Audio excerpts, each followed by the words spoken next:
Hello all. Today's topic is Euclidean theorem.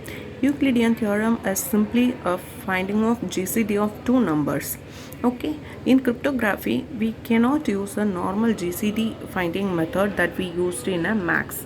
So here we have to use some table format for finding the GCD. So here the variables that we need to consider for finding a GCD is Q, R1, R2 and R. So the R in R1 we have to put a greatest number that we have to find a GCD, and in R2 we have to keep a small number. So Q is a quotient or of these two numbers. We have to divide R1 and R2. From this what quotient we are getting, that we have to put in a Q, and remainder of that 60 divided by 25 we have to keep in R. Okay, so this is the first step. So first step is we have to keep R1 the greatest number between these two number in R1 we have to place, and then in R2 a small number we have to place. Okay, so we have to divide these two numbers. In quotient we have to put a quotient value, and remainder that we get from 60 divided by 25 we have to keep in a R.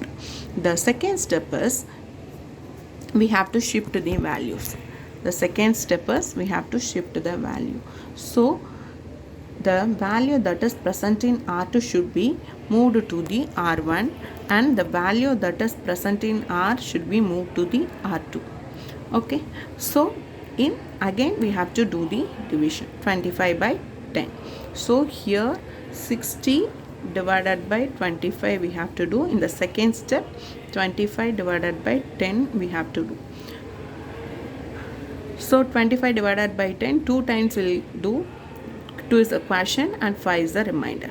Okay, third step again we have to shift this. Third step, the R2 we have to move to R1, and R we have to move to R2. So again we have to do the division. 10 by 5 2, and the remainder is 0. Until getting a 0 remainder we have to do this process. Once we get the 0 as a remainder we can stop the process, and finally we have to shift R2 to R1 and R2 R2.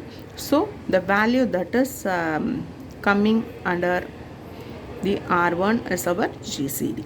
So normally in a normal GCD method, this is the second method that we usually used in a max. This is a very easier method, but in cryptography we have to follow this methodology.